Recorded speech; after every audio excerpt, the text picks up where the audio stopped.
안녕하세요. 저는 서울에서 중학교 교사로 근무하고 있는 42살의 여성입니다. 교사에게 이유는 직업의 특성상 아주 불명예스러운 꼬리표죠.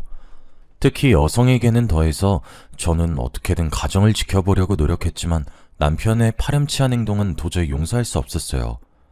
결혼해서 가정을 가지면 남자든 여자든 배우자에 대한 최소한의 도리는 지켜야 한다고 생각합니다. 남편의 가정을 유지시켜주는 기본을 무시하고 저를 몇 년 동안 감쪽같이 속였습니다. 더 기가 막힌 건 시댁 식구들은 남편의 더러운 짓거리를 다 알고 있으면서 남편과 합세해서 저를 속여왔던 거예요.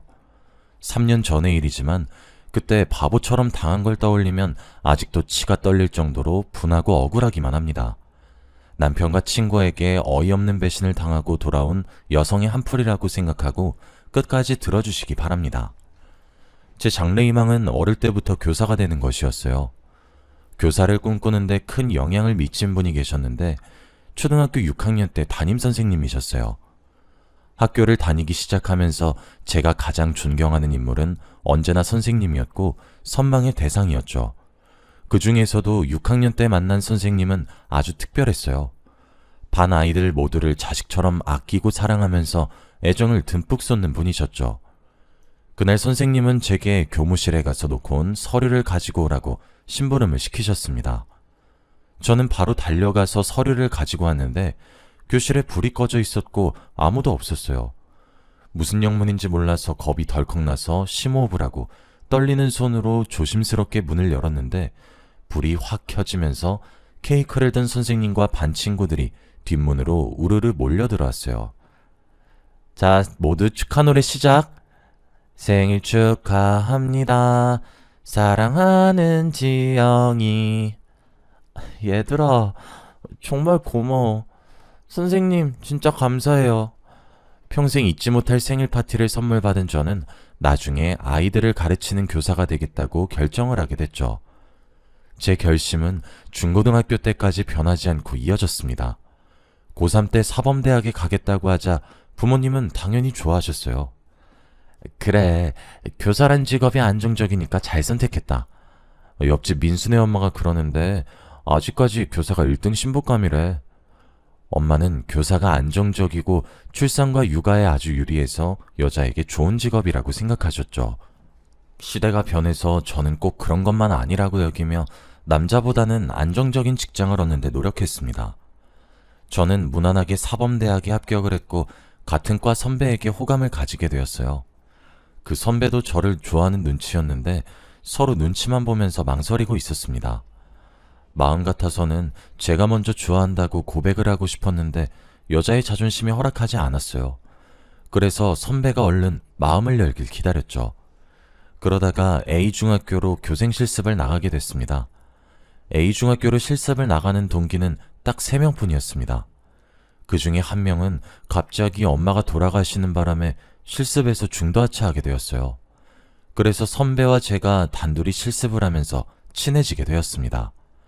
실습하면서 서로 모르는 것이나 고민을 나누다 보니 실습이 끝나기 이틀 전 선배가 집에 가려던 저를 부르더라고요. 은미야, 오늘 나랑 술 한잔 할래? 선배, 왜 그래? 무슨 일이야? 표정이 되게 안 좋아 보여. 교무부장한테 대들었다가 개박살 났거든. 그 자식은 꼭 나만 보면 그러더라. 이번엔 또 뭐라 그랬는데? 요 앞에 호프집 가서 이야기하자. 학교 근처 호프집으로 가서 술잔을 기울이며 선배가 쏟아내는 불평을 가만히 들었습니다.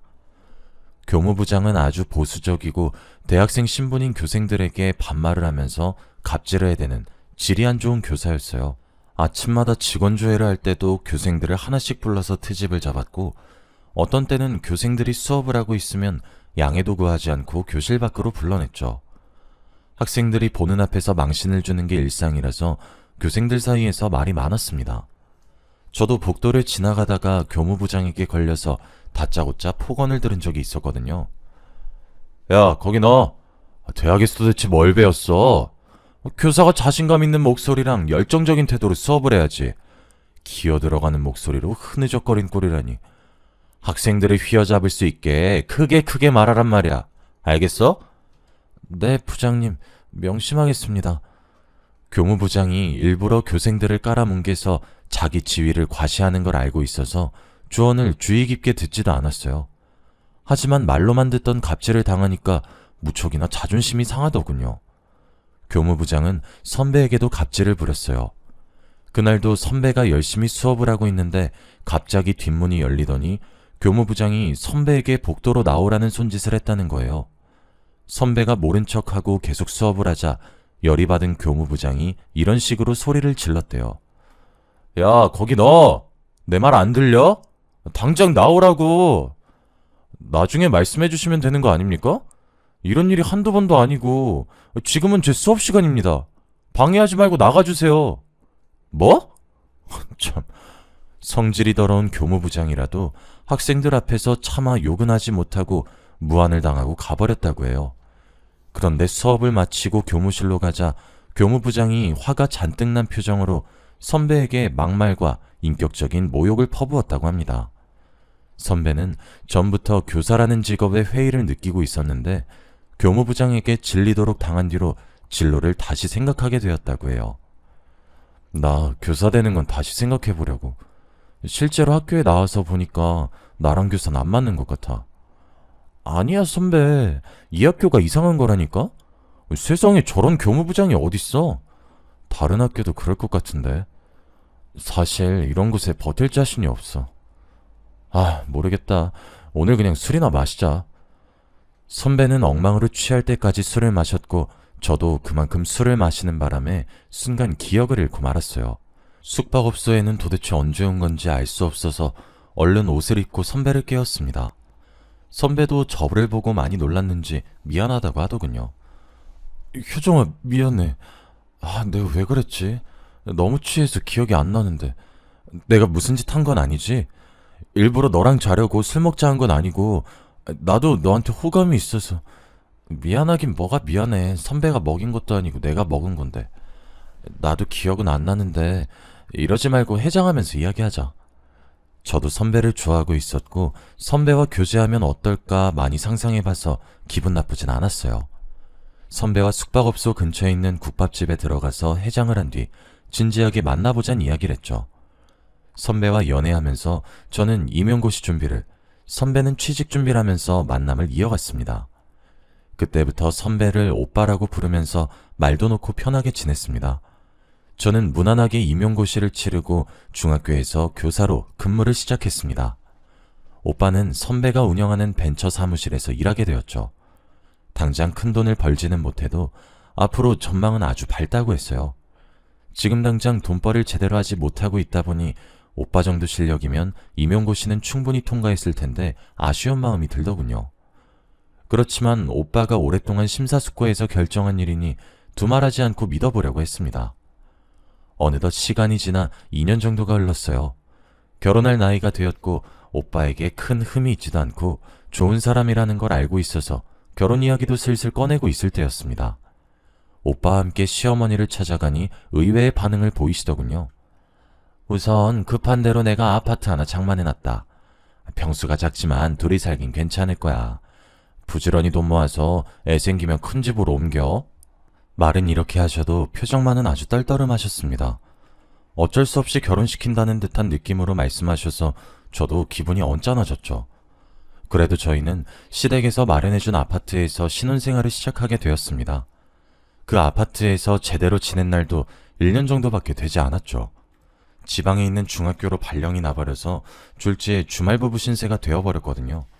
오빠와 함께 자녀 계획을 세우고 있어서 발령 가기 전에 많은 이야기를 나누었습니다. 아이 가지면 육아도 문제가 될 텐데 자녀 계획을 좀 미뤄야 할까? 애 갖는 건 다시 생각해보자. 3년만 지나면 교원 정기 인사이동 때 다시 서울로 올 수 있을 거야. 그래, 우선은 애 만들기 전에 열심히 벌어서 돈이나 모으고 있게.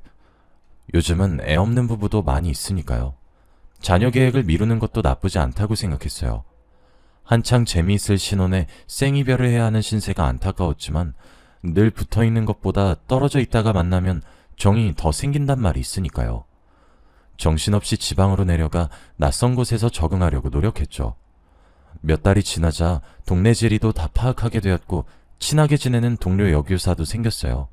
이름은 한수정이란 수학교사였고 나이는 저보다 3살 아래였습니다. 언니, 오늘 교무회의 할 때 학생부장이 교장한테 아양 떠는 거 봤지? 실실 웃으면서 얼마나 싸바싸바 하는데 정말 꼴 보기 싫더라. 학생부장 그러는 거 처음 보냐? 교장하고 나이도 동갑이라는데 자존심도 없나 봐. 수정이와는 뒷담화하면서 친해졌습니다. 쉬는 시간이나 점심시간 때 몰래 빠져나와서 마음에 안 드는 다른 교사들을 속이 후련해질 때까지 씹어댔죠. 처음에는 깍듯하게 존댓말하던 수정이도 저를 언니라고 불렀을 무렵에 남편 사촌 여동생의 친구라는 사실도 알게 되었는데요. 그 계기로 더 친해져서 자매처럼 붙어 다니게 되었습니다. 그런데 정이 들자마자 수정이가 서울에 있는 학교로 발령이 나버렸죠. 언니 어떡해? 서울에 가야 될 사람은 언니인데 내가 가게 됐네. 난 언니랑 학교 같이 다니고 싶은데. 괜찮아. 다음엔 내 차례 되겠지. 먼저 올라가서 자리 잡아놔. 오케이. 언니 서울에 오면 꼭 연락하기다. 얘는 당연한 거 아니야? 근데 언제 가는 건데? 그게 이번 달에 가게 됐어. 뭐? 이번 달이면 얼마 안 남았잖아. 오늘 퇴근하자마자 진탕 마시자. 수정이가 갈 날이 얼마 남지 않아서 밤늦게까지 제가 자취라는 원룸에서 이별주를 마셨습니다. 그렇게 수정이를 서울로 보내고 저 혼자서 외롭게 지내고 있었죠. 아마 우리 오빠가 없으면 주말에도 처량하게 지냈을 거예요. 그날도 주말이 되어서 오빠가 있는 집으로 올라갔는데 뭔가 이상한 느낌이 들었어요. 왠지 그 전하고는 집이 달라진 것 같았죠. 먼저 냄새부터 달라진 것 같았어요.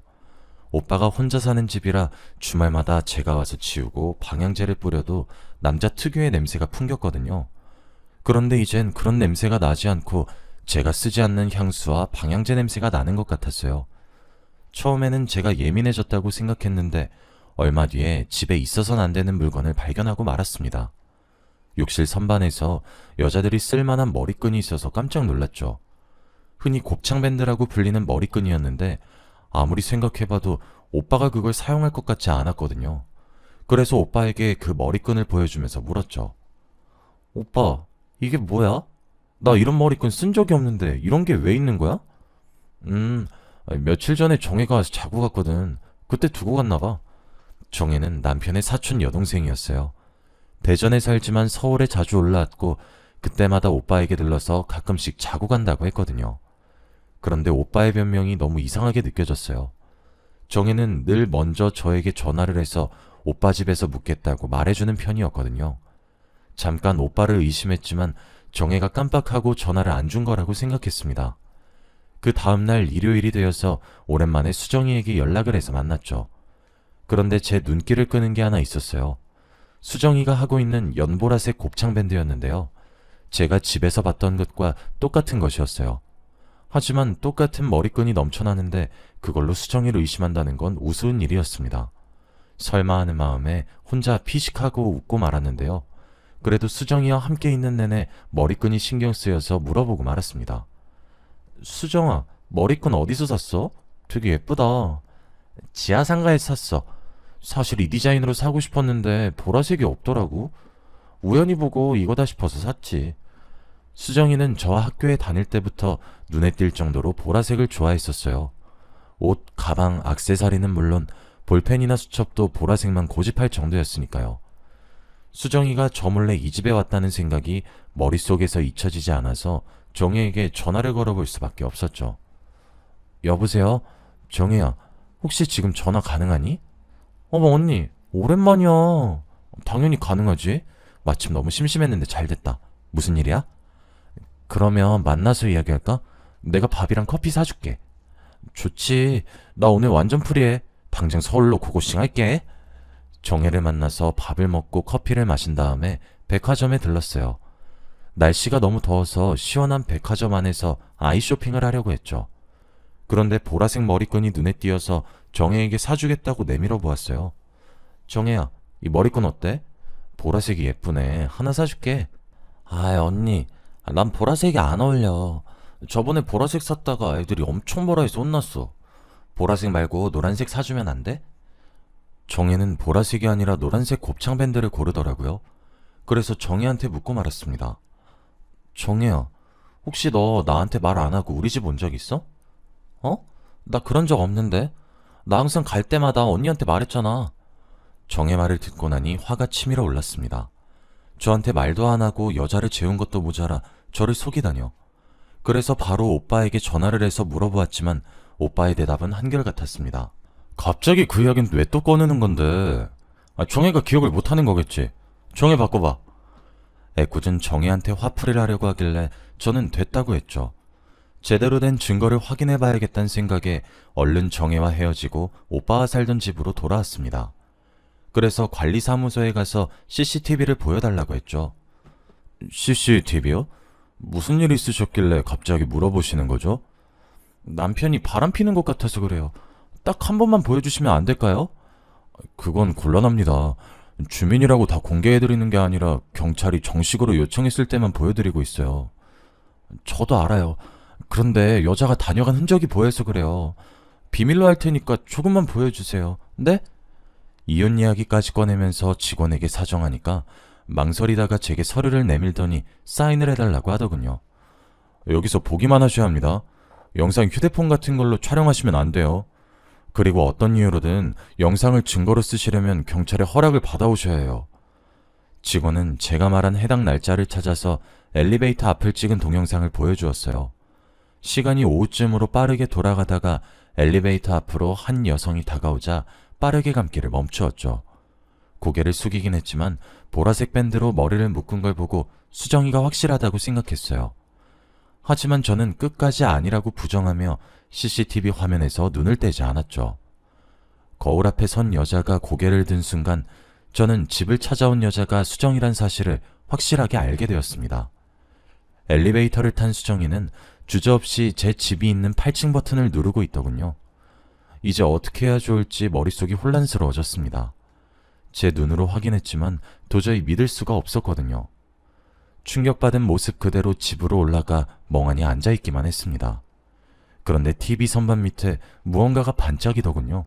저게 뭔가 손을 넣어서 꺼내보니 보라색 머리핀을 발견하고 말았습니다. 의심할 여지 없이 수정이의 것이었죠. 도대체 몇 번이나 이 집을 왔던 걸까요? 제가 모르는 사이에 수정이의 흔적이 집을 점령하고 있었다는 생각에 더 이상 보고만 있을 수 없었습니다. 만나서 결판을 지으려고 수정이와 약속을 잡았는데요. 수정이 집 근처 카페로 가니 수정이가 뭣도 모르고 저를 반기더군요. 언니, 방학도 끝났고 주말도 아닌데 서울엔 웬일이야? 너한테 줄 게 있어서 휴가 내고 올라왔어.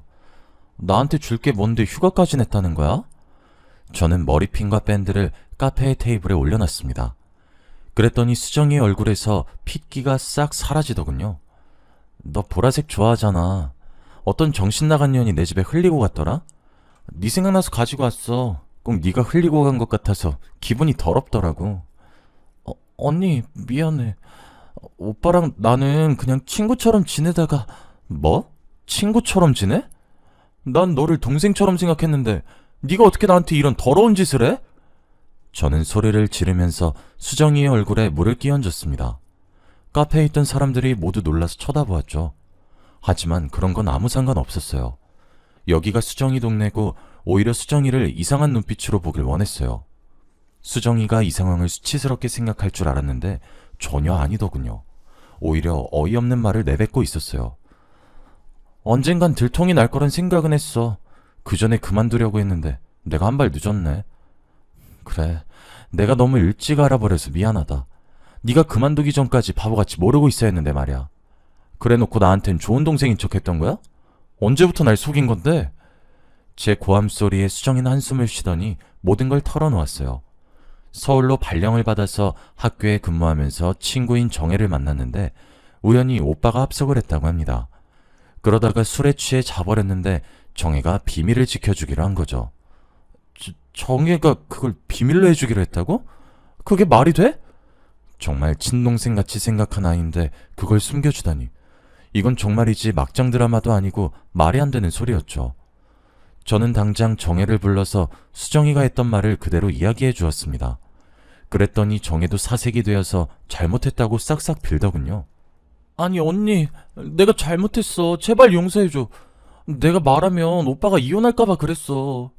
그리고 난 그만 만나라고 했는데 수정이가 몰래 만난 걸 나보고 어떡하라고. 나도 어쩔 수 없었다고. 오빠가 이혼할까봐 그랬다고? 그럼 나는 끝까지 내 친구랑 잔 놈이랑 지내라고 둔 거야? 너 진짜 못됐다. 어떻게 사람이 그러니? 난 억울해. 오빠랑 수정이가 말하지 말라고 협박하고 맨날 전화했는데 나보고 어떻게 말하라는 거야. 정혜는 더 이상 말하지 못하고 흐느껴 울기만 했어요. 그래요. 정혜가 무슨 잘못이 있겠어요. 저라도 제 동생이나 오빠가 그랬으면 말 못했을 것 같아서 심호흡을 하면서 겨우 진정을 했어요. 그래서 정희한테 어떻게 둘이서 만나게 된 건지 물어보았습니다. 단짝 친구였던 수정이가 서울로 오자 정혜는 바로 서울로 달려왔고 둘은 밤이 늦도록 술을 마시면서 쌓였던 회포를 풀었다고 해요. 그러다 술값이 너무 많이 나오자 정혜가 오빠를 부르겠다고 한 겁니다. 수정아, 우리 오빠 보고 술값 내달라고 할까? 오빠 지금 집에 혼자 있을 것 같은데? 그래? 나야 좋지. 오라고 해. 오빠가 술집 내준다고 하면 와인바도 같이 가자고 하자. 둘은 의기투합해서 혼자 있는 오빠를 불러냈고 오빠도 거절할 이유가 없었죠. 정혜와 수정이 있는 술집으로 와서는 같이 술을 마시기 시작했습니다. 수정아, 우리 오빠가 술값 내준대. 와인바도 같이 가주겠대. 엄청 멋있지? 정혜야, 입에 침이나 바르고 그런 소리 해라. 맨날 배 나온 아저씨라고 타박만 하더니 왜 이래? 몰라서 물어. 비행기 태워줬으니 한턱 쏘라는 거지. 알았어. 오늘은 내가 다 쏠게. 정혜는 술에 취했지만 수정과 오빠가 여러 번 눈이 마주치고 묘한 분위기가 풍긴다는 사실을 알아차렸다고 합니다. 그러다 새벽까지 같이 술을 마셨고 수정이는 술에 취할수록 오빠에게 아양을 떨었다고 하죠. 정혜도 무척이나 취해 둘이 붙어있지 말라고 중얼거렸다고 하는데요. 정신을 차렸을 때에는 택시 아니었고 택시 아저씨가 도착했으니 얼른 내리라고 소리를 지르고 있었다고 했습니다. 그래서 얼른 내려서 집으로 들어가 잠에 들었는데 다음날 오빠가 전화를 해 충격적인 말을 전했다고 합니다. 너 오늘 수정이 만난 거 말하면 안 된다. 어제 한 짓 다 잊어버려야 돼. 뭐? 어제 한 짓? 정혜는 그제야 어제 일어난 일들을 떠올렸다고 했습니다. 수정이와 오빠가 기대다가 끌어안고 입을 맞추던 게 생각이나 정혜가 펄쩍 뛰었다고 말해주었죠. 오빠 미쳤어? 설마 수정이랑 잔 건 아니지? 시끄러워. 자든 말든 말하지 말라고. 이혼당하면 네 탓인 줄 알아? 그러다 들키면 난 어쩌라고. 나더러 가정 파탄범이 되라는 말이야? 절대 안 돼. 안 들킬 자신 있어. 우리만 비밀 지키면 돼.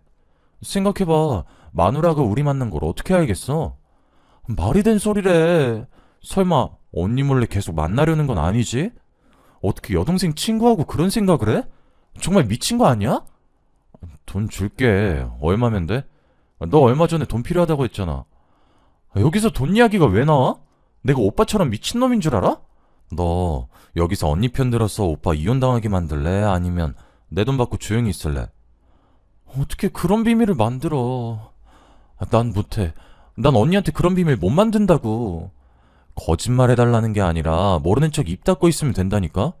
그게 왜 어려운 건데? 내가 너 예전에 도둑질하다가 경찰서 간 거 엄마한테 확 말해버린다? 중학생 때 일을 왜 또 꺼내는 건데? 알았어, 말 안 할게. 조용히 있으면 될 거 아니야. 오빠가 이런 식으로 돈으로 매수하며 협박하는 바람에 정혜는 돈을 받고 모르는 척하고 있었다고 하죠. 수정이도 제 남편이란 걸 뻔히 알면서 오빠를 만난 이유가 따로 있었습니다. 정혜가 수정이 입에서 충격적인 말을 들었다고 전해 들었거든요. 죄책감에 잠을 못 이루던 정혜가 수정이를 만나 오빠를 만나지 말라고 설득시키려고 했답니다. 유부남을 왜 만나려고 하냐고 다른 남자를 소개시켜 주겠다고 하니 수정이 충격적인 대답을 했다고 하더군요. 남자? 나 남자 만날 생각 없어. 만나서 엔조이하기에 유부남이 딱 좋지. 싱글들은 한두 번 관계하면 꼭 자기 여자라고 생각하고 덤벼들어서 골치 아프다니까. 그런데 유부남이 뒤끝이 없어. 내가 해봐서 알아. 뭐? 너 정말로 유부남이랑 사귀어 본 적 있어? 몇 번 있었어. 용돈 준다니까 만난 거지 뭐. 정혜는 얌전한 줄 알았던 수정이에게 이런 발칙한 면이 있을 거라고는 생각조차 못했다고 합니다. 정혜에게 이런 자초지종을 듣고 나니 이제 오빠와 관계를 어떻게 정리할까 고민이 되었습니다. 마음 같아서는 오빠의 뺨을 후려갈기고 깨끗하게 갈라서 버리고 싶었죠. 그런데 제 발목을 잡는 게 하나 있었습니다. 교사라는 제 직업 때문이었죠. 제가 이혼하면 학교에 소문이 날 것 같아서 고민이 되었습니다. 제가 다니는 중학교의 여교사도 남편의 불륜으로 이혼을 했는데 정말 웃기는 건 소문이 이상하게 나서 그 여교사가 바람을 피워서 남편에게 이혼을 당했다는 말로 와전이 되고 말았습니다. 그녀는 한사코 아니라고 했지만 다른 교직원들은 앞에서 소문이 이상하게 났다며 위로해놓고 뒤에서는 아니 땐 굴뚝에 연기가 날 리 없다고 수군대었죠. 그렇게 그 여교사는 따돌림을 당하면서 겉돌다가 그런 소문들이 학생의 귀에 들어가 학부모들도 알게 되었습니다. 우리 아이들을 불륜녀에게 맡길 수 없다는 학부모들의 공개적인 항의에 그 여교사는 견디지 못하고 학교를 떠나고 말았는데요. 그 여교사가 이제는 제가 될 것 같아서 무섭더군요. 꼭 그렇게 소문이 와전돼서 내쫓길 거라는 근거는 없었지만 갈등과 고민에 빠져들게 하였습니다. 그러다가 정혜에게 온 문자를 보고 또 한 번 충격을 받았습니다. 언니, 이것까지 숨기면 언니한테 정말 못된 짓 하는 것 같아서 말해. 우리 엄마도 오빠가 바람 피는 거 알게 됐는데 나보고 가만히 있으라고 했어. 내가 결혼해서 이런 짓 당했을 거라고 생각하니까 억장이 무너지더라. 밤새 고민하다가 가족이랑 연 끊길 각오하고 이렇게 문자 보내놔. 내가 언니를 정말 좋아하고 잘 따르는 거 알지? 언니가 오빠랑 정리하고 좋은 사람 만났으면 좋겠어. 시어머니도 저를 속이다니. 오빠를 이혼만 해주고 보내줄 수가 없더군요. 정혜의 문자를 보고 복수를 해줘야겠다는 생각을 해냈습니다. 그래서 저는 얼른 정혜와 수정이에게 문자를 보내놨습니다. 앞으로 어떤 결과가 나오든 내가 알아서 할 테니까 가만히 입 다물고 있어. 오빠랑 연락하거나 만나지도 마. 저는 여러 번 정혜와 수정에게 오빠가 눈치채지 못하도록 입에 자물쇠를 채우라고 했어요. 아무것도 모르는 오빠는 수정이와 연락이 끊겨 아쉬웠는지 제가 주말에 올 때마다 부부관계를 원했어요. 하지만 여러 여자들과 어울리던 그 인간과 잠자리를 갖고 싶지 않았죠. 오늘은 좀 피곤하네. 그냥 쉬고 싶어. 그러니까 건드리지 마. 알았어. 귀찮게 안 할 테니까 먼저 자. 저는 누웠지만 잠이 오지 않았어요. 그래도 오빠가 꼴 보기 싫어서 자는 척하고 누워 있었습니다. 그런데 그때 오빠에게 전화가 걸려왔어요. 오빠는 저를 슥 쳐다보더니 거실로 나가더군요. 엄마. 집사람은 자고 있어. 괜찮으니까 말해.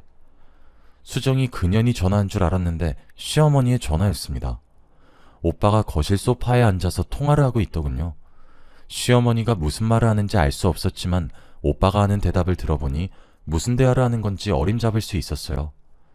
알겠어, 엄마. 내가 정리한다니까. 무슨 가정이 깨져. 내가 조심해서 지금까지 안 들켰는데. 그리고 수정이 내가 정리했어. 다른 남자 생겼는지 나 차단한 것 같더라고. 혜미도 정리한다니까. 알겠어. 잔소리 좀 하지 마. 만난 지 3년이 넘었는데 어떻게 바로 정리해. 나도 시간 필요하니까 기다려줘. 오빠가 저 몰래 다른 여자를 또 만나고 있었습니다. 혜미라면 저도 알고 있는 여자였어요. 오빠가 일하는 벤처 사무실에서 일하는 여직원이었죠. 오빠가 전화 통화하는 걸 계속 들어보니 교사라는 직업을 포기한 것도 혜미라는 내연녀가 마음에 들어서 선배의 사무실에 들어갔던 겁니다. 저와 결혼을 한 뒤에도 그녀와 내연 관계를 이어오고 있었던 거죠. 그래놓고 오빠는 시어머니께 비밀을 지키라는 당부의 말을 하더군요. 정리할 거니까 걱정 마. 내가 알아서 할게. 엄마도 비밀을 확실히 지켜야 돼. 알겠지? 둘의 전화 통화를 들은 저는 충격을 받아서 정신이 아찔해졌습니다. 얼마나 화가 치밀어 오르는지 당장 이불을 던지고 나가서 오빠의 멱살을 잡고 얼굴에 침이라도 뱉어주고 싶었죠. 하지만 제대로 된 복수를 위해 입술을 꽉 깨물고 억지로 참았습니다. 외도 증거를 확실히 잡아 법정에서 이기려고 집안에 카메라를 숨겨놨습니다. 연차내놓고 출근하는 척했다가 집 근처에 숨어 있었어요. 역시나 남편이란 작자는 제가 지방으로 내려갔다고 휴가까지 냈는지 사무실에 가지 않고 혜미란 여자를 데리고 왔더군요. 오빠와 혜미가 엘리베이터를 타고 올라가자마자 따라갔습니다. 현관문 앞에 서 있는데 둘이 히히덕거리는 게 들리더군요. 둘의 외도가 확실히 찍힐 때까지 기다렸습니다. 그리고 갑자기 문을 열고 들어갔죠. 지금 잘하는 짓이다. 나 몰래 이러고 다니니까 좋아? 여보, 나는 그게 아니라 더 이상 속이려고 들지 말고 솔직하게 털어놔. 이 여자 말고 수정이라도 잔 거지? 아니, 뭘 털어놓으라는 거야. 수정이랑 잔 건 또 뭐고? 당신 갑자기 와서 왜 그러는 건데? 혜미는 근처에서 이야기하다가 중요한 서류가 있어서 그거 가지러 온 거야. 오빠, 끝까지 거짓말할 거야? 정혜랑 수정이가 전부 다 말했다고. 당신이 진짜 이 집에 들어와서 서류만 확인했는지 몰라도 당신이 이 여자랑 한 짓도 카메라에 찍혔어. 제가 숨겨놓은 카메라를 꺼내니까 오빠가 놀라서 입이 딱 벌어졌습니다. 하지만 끝까지 아니라고 혜미 눈에 뭐가 들어가서 봐준 거라고 하는데 가짜는 변명을 늘어놓는 오빠의 뺨을 힘껏 갈겨버리고 말았죠. 이 미친놈아, 이렇게까지 다 들켜놓고 거짓말을 해? 당신 이혼소송 당하면 재산이란 재산 다 뺏길 줄 알아. 내가 곧 죽어도 당신 빈털터리 만들 거라고. 여보, 혼자 있다 보니 너무 외로워서 그랬어. 정말 미안해. 내가 미쳐서 해선 안 되는 짓을 저질렀어. 한 번만 용서해줘. 뭐? 용서? 필요 없어. 당장 이혼해. 너 같은 바람둥이에 거짓말쟁이하고는 같이 못 살아. 정혜고 수정이가 증인이고 이 동영상이 증거니까 7년을 속인 대가는 내가 전부 받아낼 테니까 도망가지 말고 있어. 당신 어디가? 짐은 갑자기 왜 싸는데? 우리 대화하자. 오해가 있으면 대화를 해야지. 이거 나 대화는 무슨 대화? 내가 사과할 기회까지 줬는데 끝까지 거짓말하려는 사람이랑 대화할 생각 없어. 그리고 나 당신이랑 같이 못 살아. 단 하루라도 한 지붕에서 한 이불 덮고 살 생각 없다고. 그렇게 제가 이혼을 통보하고 집을 나가버렸습니다. 오빠가 또 시어머니에게 일렀는지 시어머니께서 득달같이 절 찾아와서 이혼은 절대 안 된다고 사정을 하더군요. 얘야, 한 번 바람 폈다고 이혼이라니. 누구나 한 번은 실수라는 법이잖아. 게다가 넌 교단에서 학생들을 가르치고 있잖아. 교단이 보수적인 거 나도 들어서 잘 알고 있다. 그러니까 이번 한 번만 참아다오. 제발 부탁한다. 어머님은 그런 말 할 자격 없어요. 아무리 그래도 아들이 바람을 피우고 다니는 걸 알면서도 가만히 있는 게 말이 돼요? 그래, 내가 잘못했다. 미안하다. 그러니까 미친 척하고 한 번만 용서해주면 내가 다신 이런 일 없게 해주마. 어? 시어머니는 엎드리다시피 제게 빌었고 오빠도 다신 이런 일이 없을 거라고 맹세를 했어요. 제가 불안해할까봐 학교랑 가까운 곳으로 신혼생활을 다시 시작하자며 사랑을 속삭이는데 흔들릴 수밖에 없더군요. 몸이 멀어져서 외로웠던 거라고 호소해서 이사를 가서 다시 살아볼까 고민이 됐어요. 오빠가 그 뒤로도 자기가 바람을 피면 있는 재산을 다 내놓겠다고 했거든요. 시어머니도 울다가 쓰러졌단 소식에 동정이 일었죠. 그런데 오빠의 휴대폰에서 시어머니의 눈물이 가증스러운 악어의 눈물이란 걸 알게 되었어요. 시어머니가 오빠에게 보낸 문자가 아주 소름 끼치더군요. 그년이 이혼하자고 날뛸 때는 성질 죽이느라고 아주 힘들었다. 이혼은 안 된다. 위자료가 너무 아깝잖아. 그리고 네가 왜 잘못했니? 그년이 여자 구실을 못하니까 네가 바람피는 거지. 혜미 집안만 좋았으면 그 애랑 결혼시켰을 텐데. 에휴, 골치 아프게 시리. 그 문자를 보는 순간 뚜껑이 확 열려버렸고 제정신이 아니게 됐어요. 당장 수소문해서 변호사를 선임하고 이혼소송을 해버렸죠. 그리고 시어머니의 얼굴에 소송 서류를 던져버리고 말았습니다. 위자료가 그렇게 아까우셨어요? 그럼 아들 단속을 좀 잘 하시지 그러셨어요. 제가 웬만하면 참으려고 했는데 이젠 어머님이 가진 재산 전부 긁어가야 성질이 풀리겠어요. 얘야, 갑자기 왜 그러니? 위자료는 또 무슨 말이고? 어머님이 보낸 문자 다 봤어요. 제가 여자 구실 못하니까 바람피는 거라면서요? 그렇게 불만이시면 그냥 이혼시키시지. 왜 그러셨어요? 문자를 봤다고? 아니야. 내가 홧김에 보낸 문자라고. 우리 소송 같은 거 하지 말고 대화로 풀자. 어? 시어머니가 급하게 제 바지를 잡고 매달렸지만 확 밀어내고 말았죠. 저는 수정이와 혜미에게 상간녀 소송을 걸고 위자료를 확실히 받아 챙겼습니다. 아파트와 오빠가 가진 재산 대부분을 받아내 시댁을 알거지로 만들어버렸는데요. 오빠가 바람을 폈다는 소문이 흘러들어갔는지 벤처 사무실에서 쫓겨났다고 하더군요. 이혼한 뒤 학교에 저에 대한 소문이 돌지 않을까 걱정했는데 3개월 만에 서울에 있는 학교로 발령받게 되었습니다. 그래서 사람들이 제 치부를 알게 될까봐 불안해하지 않아도 됐죠. 여러분들 중에서도 배우자의 외도를 알고 참고 계시는 분들이 있을 거란 생각이 듭니다. 하지만 아무 희망이 없는 현실을 참고 견디는 것보다 새로운 인생을 찾는 게 훨씬 더 의미 있으실 거예요. 두려워하지 마시고 잘못된 게 있으면 바로잡으시고 저처럼 제대로 된 보상을 받으시길 바랍니다. 더 이상 불륜으로 상처받는 사람이 없길 바라며 이만 글을 줄이도록 하겠습니다. 감사합니다.